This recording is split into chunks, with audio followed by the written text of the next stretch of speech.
Overnight, the U.S. imposed a 35% tariff on Canadian lumber. Hours later, Ontario shut off its export valves, and suddenly, every home about to be built in America faced a $10,000 price spike. The lumber war between the two North American nations is no longer just a trade dispute. It's a spark igniting a wider crisis, stretching from the construction industry to every family dinner table. What's really going on? When a plank becomes a weapon. There are wars that don't need gunfire, don't need marching armies, just a tax order signed overnight and a few thousand lumber containers held back at the border. The lumber war between the U.S. and Canada began just like that. No fanfare, no warning, but it shook the entire construction market of the world's largest economy. On July 12, 2025, the Washington administration slammed a 35% tariff on all softwood shipments from Canada, a sudden and decisive blow. U.S. officials called it a measure to protect domestic industry and restore jobs for sawyers, mill workers, and factory laborers in the Midwest. But on the other side of the border, Ottawa didn't see protection. They saw punishment, and they responded almost immediately. Just hours later, the province of Ontario, home to Canada's largest sawmills, began tightening the flow of exports. The lumber valves were turned off, not with threats, but with action. A clear signal. Canada would not stand still and be price-pressed. In the eyes of the Maple Leaf Nation's leadership, lumber was no longer just a commodity. It had become a negotiating lever, a weapon. But why does softwood carry such weight in the trade balance between the two countries? The answer lies deep within the structure of the North American economy, where every post in an American home bears a Canadian mark. According to experts from ResourceWise, the U.S. imports nearly 28 million cubic meters of lumber from Canada each year, over 30% of all domestic construction wood. Those numbers don't just sit still in spreadsheets. They show up in every window frame, every floorboard, every rafter in millions of homes across America.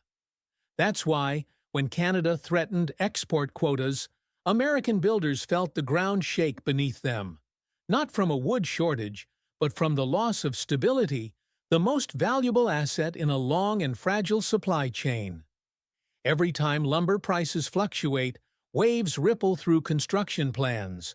But this time, it's not a ripple, it's a tide. The American construction industry, already struggling with rising labor costs and high mortgage rates, now faces an added shock from trade policy. Yet the Washington administration remains firm. We don't need their lumber. We have more than enough. A bold, strong, and politically charged statement. Because during election season, nothing earns voter sympathy more than the image of a president defending traditional industries from the invasion of imports. But in the real world, that statement sounds more like a slogan than a strategy. U.S. sawmills can't suddenly ramp up production to replace 28 million cubic meters of missing lumber. Opening a new mill doesn't just take machines and workers, it takes time, permits, eligible forest wood, and even the weather. Wildfires in the West have made domestic supply even tighter. Meanwhile, alternatives from Europe like Germany and Sweden lack the volume and come with higher shipping costs and longer delivery times. At the same time, Canada holds a new card, the CPTPP, a trade agreement with 11 Pacific partners. Thanks to it, they can export lumber to Japan, Australia, Singapore, without paying a single cent in tariffs. Meanwhile, the U.S., its largest partner, is pushed out of the game, walling itself off with taxes. The result?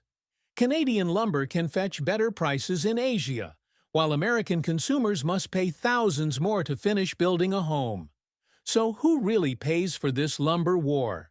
Not the governments, not the big corporations, but the first-time home buyer, the worker hoping for stability, the young family waiting to build a nest.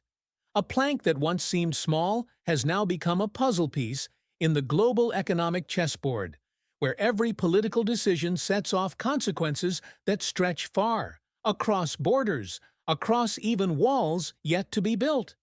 And the question still lingers: is this just the opening act or the signal of a fiercer trade showdown looming ahead? The House Unbuilt, the dream collapsed. When a country locks down the flow of essential materials, the consequences don't stop at its borders. They spread deep into every street, every empty lot not yet laid with a foundation, and even seep into the mortgage spreadsheets of millions of American families. Canadian softwood lumber, a core material for housing, is no longer just a commodity, but a cornerstone now weighing heavily on the middle class's dream of homeownership. You don't need to be an economist to understand the simple connection: less wood, higher home prices. But what's happening now isn't just price hikes, it's a systemic price storm. According to the latest warnings from the National Association of Home Builders, NAHB, tariffs and supply chain instability from Canada alone could raise the cost of building an average home by $7,500 to $14,000. In a market already struggling with mortgage rates nearing 7%, this is a crushing blow. Yet behind those dry numbers lies a deeper human tragedy. Imagine you're a young couple, saving every penny for 5 years, finally qualifying to build your first home. But as the blueprint is finalized and the bank gives the green light, the price of lumber jumps by hundreds of dollars per thousand board feet. The contractor calls to say the contract needs adjusting. No longer $320,000, but $335,000, maybe more. You panic. The loan isn't enough anymore. The dream collapses, not because of any mistake you made, but because of a tax order signed thousands of miles away. Construction zones blooming across the southern and midwestern U.S. and the heart of the post-pandemic housing wave are now facing a phenomenon of freezing on bare ground. Projects are delayed. Affordable housing plans are cut. Workers lose shifts. The logistics chain stalls not just from a lack of wood, but from a loss of confidence. No one wants to sign a contract today when tomorrow's material costs are a mystery. In reality, many developers are now opting to wait it out, a polite way of saying they're exiting the game. They can't risk signing deals where profit margins can be wiped out in a single week of lumber price volatility. Lands that should have echoed with laughter under new roofs are now overgrown fields. But the fallout doesn't stop with contractors or developers. Consumers, especially the middle class, are the ones hit the hardest. A $10,000 increase in home cost means the buyer pays over $30,000 more across a 30-year mortgage. That's college tuition, retirement savings, a future slipping out of reach. Worse still, this instability comes at a time when the U.S. housing market is already fragile. High interest rates, material shortages, and labor deficits, every factor is working against new home construction. And when supply can't meet demand, the market warps. Rent goes up. Young people keep living with parents. Immigrants get pushed to city margins. The so-called American dream, where everyone can own a home, is now a distant luxury.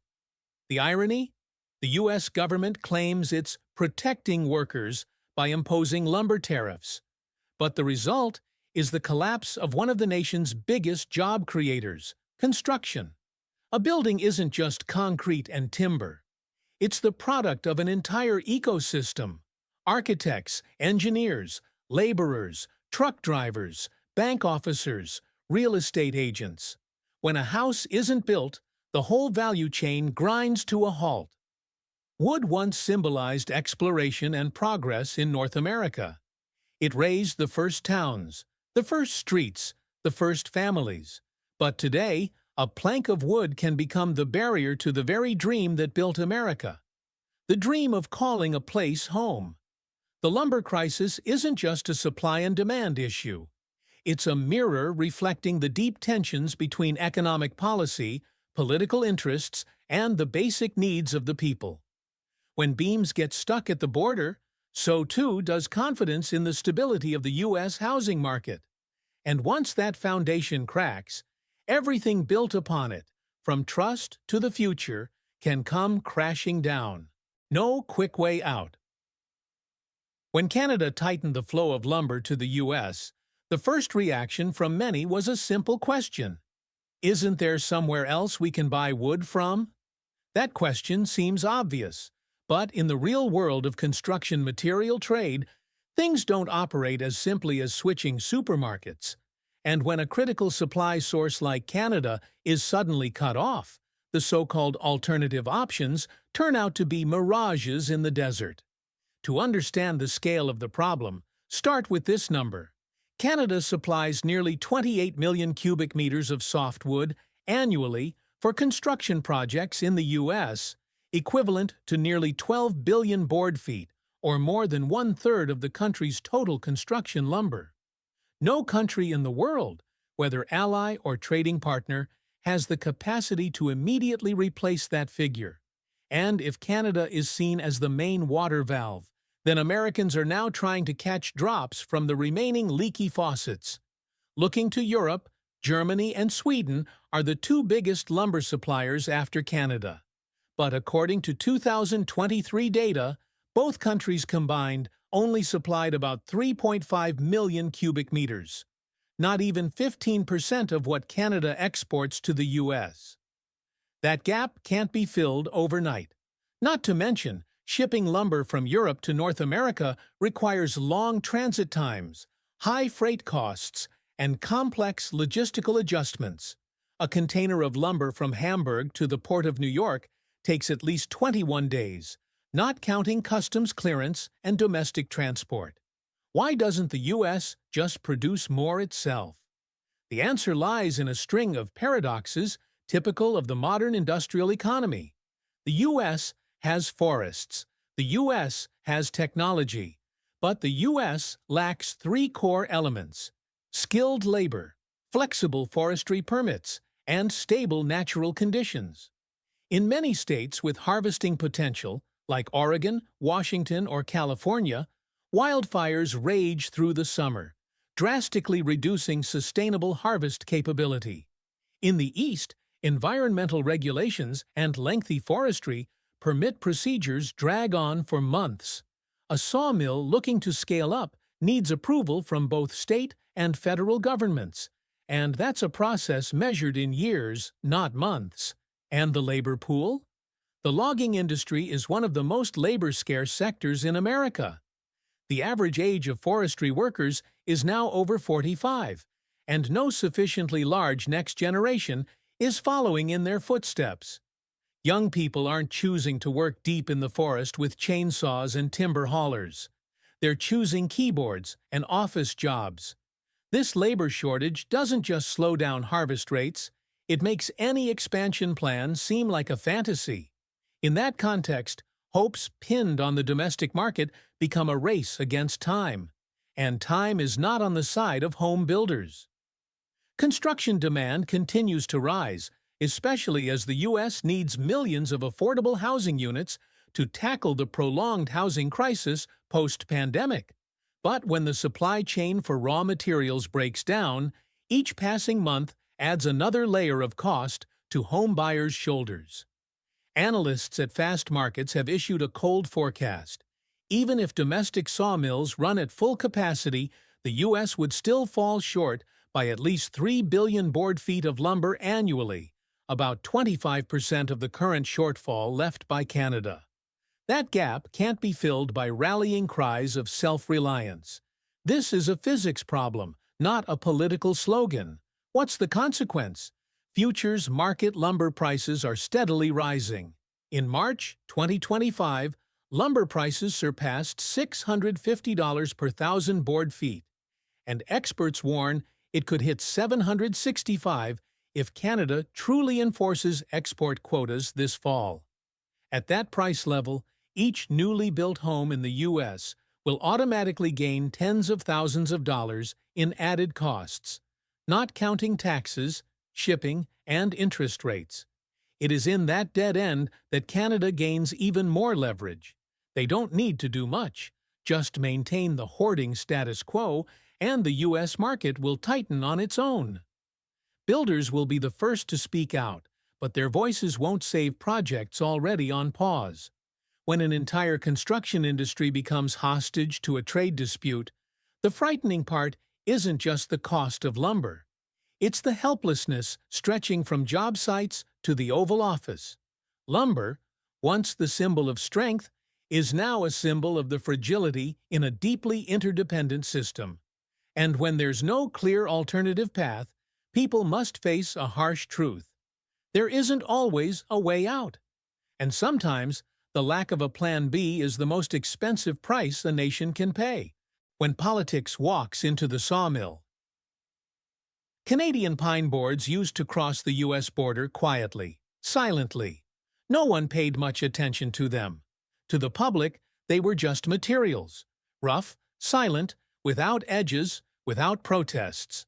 But in 2025, those planks suddenly became the center of a hidden war, where politics and power inserted themselves into every grain of wood, every line item in a construction cost sheet, and even into the dreams of a simple suburban home. When Canada tightened supply, the reaction in Washington wasn't just economic, it was a political earthquake. Supporters of America First immediately seized the chance to accuse, "Free trade policies have made us dependent on others, and now we're being punished." The same old song, now wrapped in new packaging, but this time the public seemed tired of hollow slogans. On the ground, state governors, especially in construction hotbeds like Texas, Arizona, Georgia, didn't sit still. They were under direct pressure from voters. Housing prices soaring, small construction firms shutting down en masse, and tens of thousands of workers losing their jobs due to supply chain breakdowns. In closed-door meetings with the White House, they issued an ultimatum: either a fast solution or the federal government would face a risky election season. The problem is, where's the solution? Punish Canada? That's been done, but it only made things worse. Cut red tape to boost domestic production? Sounds reasonable. But you can't fast-track the lumber industry. Scrap forest protection laws, loosen logging restrictions? That would spark fierce backlash from environmental groups, and risk setting yourself on fire in the face of a looming climate crisis. It's in that deadlock that a familiar phenomenon in American politics reappeared: blame. Half of Congress blames the administration for failing to anticipate Canada's soft blockade. The other half blames construction corporations for relying too heavily on foreign supply chains. Some lawmakers are calling for investigations into material market manipulation conspiracies, though no one has produced concrete evidence. And what about the presidential candidates? On the campaign trail, they compete to declare they'll make America independent from Canadian lumber. Some propose ramping up logging in Alaska. Others promise new deals with Chile, Brazil, or even Russia, as long as there are trees. But the public is starting to see clearly. Those promises are just like plywood, glossy on the surface but hollow at the core. Americans aren't stupid. They may not know exactly where the wood comes from, but they clearly feel that home prices are moving far beyond their reach. They understand that if politics continues to spiral in endless arguments, every passing week is another dream of home held together by temporary nails, waiting for the wood to arrive. And it seems the more politicians walk into the sawmill, the more real work grinds to a halt. Wood doesn't speak, but politics won't stop shouting. And caught between the two, people just want a solid roof over their heads, not a battlefield. The cracked dream of a home. In America, nothing is closer to the dream than a roof over your head. From the quiet suburbs of Pennsylvania to the sunlit neighborhoods of Arizona, the first home has always been a symbol of success, stability, and a fresh start for millions of working families. But In 2025, that dream is cracking, literally. Not because people aren't trying, but because the market itself is no longer on their side. The shock from Canadian lumber is no longer news, but its consequences continue to spread in ways economists can't measure with GDP or CPI. When lumber prices nearly doubled in just 3 months, a domino effect began. Contractors canceled contracts, projects were left unfinished, banks stopped disbursing loans, and eventually, home buyers pulled out. The dream froze, but the bills kept coming. For the American working and middle classes, those without hundreds of thousands in upfront cash, no political connections or investment properties, this material crisis feels like a warning. The American dream is no longer for everyone. Young families starting out are moving back to rentals or back in with their parents. Older folks who hope to sell and retire peacefully now hold on because no one can afford to buy. In cities like Denver, Charlotte, or Sacramento, once ideal destinations for immigrants and young families, things are growing quieter. Not because people aren't coming, but because no one can build fast enough to receive them. New developments have been paused, even abandoned mid-construction, with jagged house frames standing like unfinished spines. They're no longer symbols of growth, but ruins of a strangled building system. And in this context, people begin to ask, why is a powerful nation like America, with forests stretching for thousands of miles and cutting-edge technology, so helpless against a few thousand kilometers of lumber held at the northern border? The answer, painfully, doesn't lie in nature, but in people. In a system that hasn't invested in domestic capacity for far too long, that has depended on foreign supply chains with no backup plan, and in a politics that knows only how to blame, not solve. While experts debate long-term strategy, people live with short-term reality. Each day, a child sleeps in a converted garage. A senior citizen hesitates to sell their house to retire, afraid they won't find a new place to rent. A young couple puts off having children because there's no home to begin their family in. The wood still hasn't arrived, and the American dream, supposedly built on steel, cement, and resilience, is now threatened by plain pine boards. But buried within them is a big lesson. When a dream is suspended on the price of materials, it was never truly secure. And maybe never before have Americans understood so clearly. A strong nation isn't one that builds the tallest towers, but one that never lets its smallest dreams wait for wood to come true. The Final Showdown. When voters want to rebuild the roof. 2. When Americans lose faith in their homes, they also begin to lose faith in the White House. The lumber and housing crisis is no longer merely an economic event. It has become a lifeline that runs deep into campaign trails, into every political chamber, and especially into the minds of American voters who increasingly ask, who is truly building the future for them? In 2025, polls from Wisconsin to North Carolina showed housing has surpassed even immigration, taxes, and inflation to become the top concern for voters. And not because they just became aware of it, but because, for the first time, they feel betrayed by both parties. Promises to build millions of affordable homes, subsidize materials, and reduce property taxes. All have been made, but when they look out the window, all they see is weeds growing over unfinished concrete. While the federal government attempts to negotiate the lifting of trade barriers with Canada, state politicians scramble to blame one another. In Texas, lawmakers accuse the Biden administration of reacting too slowly.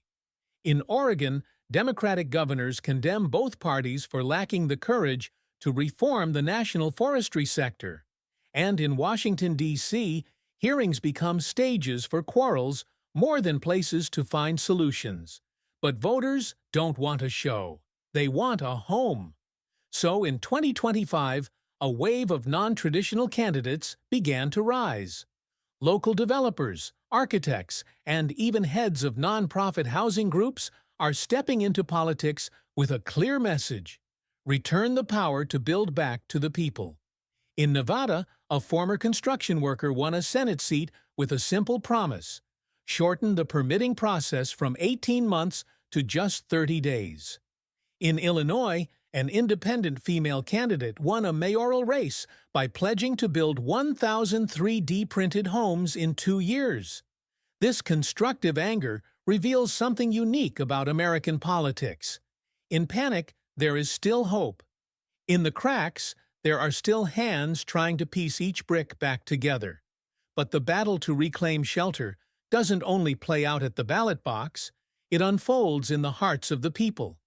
In the kitchen, where parents debate whether to move farther away just to afford a small apartment. In boardrooms, where employees request remote work because they can't afford rent near the office. In classrooms, where students switch schools 3 times a year because their families keep relocating. It is in those everyday moments that Americans realize democracy does not live only in Congress or the courts. It begins with the right to shelter. That's why the lumber crisis doesn't just shake the materials market. It exposes the termites in the system of representation. And if politicians don't quickly relearn how to build, not just homes, but trust, then the people will pick up the hammers themselves. Not to destroy, but to rebuild. And it is very likely that the 2026 election will mark the beginning of a new kind of architecture, one of responsibility, of recovery, and of a democracy built on a solid foundation, the roof over every citizen's head, regardless of party lines. Canada isn't just selling lumber. They're reshaping their role on the map of power. While the United States grapples with internal political squabbles, citizens uneasy amid a housing crisis, and campaign candidates diving into a blame game, up north, Canada is quietly building a smarter strategy. Not loud, not flashy, but pragmatic and full of vision.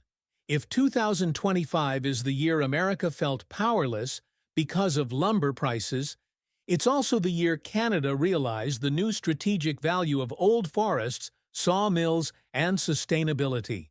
No longer just a supplier of raw materials, Ottawa is transforming itself into a hub that controls the heartbeat of North American construction and beyond. After years of being seen as America's resource backyard, Canada is now speaking very clearly. If you need wood, you play by our rules. And those rules are transparency, sustainability, and reciprocity. The U.S. imposing tariffs on Canadian lumber was once viewed as a geopolitical blow, but by 2025, that very blow became a lever for Canada to restructure its entire supply chain. Ottawa swiftly sought new markets: Japan, South Korea, even Europe, where the demand for sustainable low-emission wood is surging. Sawmills in British Columbia and Quebec are no longer just churning out lumber. They now offer carbon treatment services, recycle wood waste, and invest in light material construction technologies. Canada is no longer just the place where trees are cut. It is rebranding itself as a forest nation, leading in ecology and clean supply chains. But that success didn't come on its own. It's the result of coordinated planning between the federal government and provinces, something the U.S. is still struggling to achieve. From rapidly retraining thousands of forestry workers to operate modern saw technologies, to reforming tax policies that attract international companies, to build advanced wood panel factories, Canada has done its homework. And they haven't stopped there. They've actively used America's crisis as a geopolitical opportunity. When southern U.S. states cried out over lumber shortages, Canadian delegations didn't hesitate to board flights, not to rescue, but to renegotiate from a position of equality, even advantage. And that is creating a new Canada, no longer timid, no longer dependent, but a nation asking the question, why sell off our resources cheaply just to maintain an unequal friendship? A prime example is the strategic agreement signed in May 2025 between Canada and South Korea, allowing Ottawa to directly export construction lumber to eco-friendly high-rise housing projects in Seoul, in exchange for South Korea transferring lightweight composite material technology to Canada. A move that's not just commercial, but a declaration. Canada is no longer in the passenger seat of global resource negotiations. The lumber story is no longer just about trees. It's about a country that knows how to value itself at the right moment. While the U.S. is trying to rebuild its house, Canada has quietly raised a new structure, not out of wood, but out of clarity, strategy, and national pride. And perhaps, for the first time in decades, Americans will have to learn how to negotiate with the red maple leaf as a partner, not just a familiar supplier.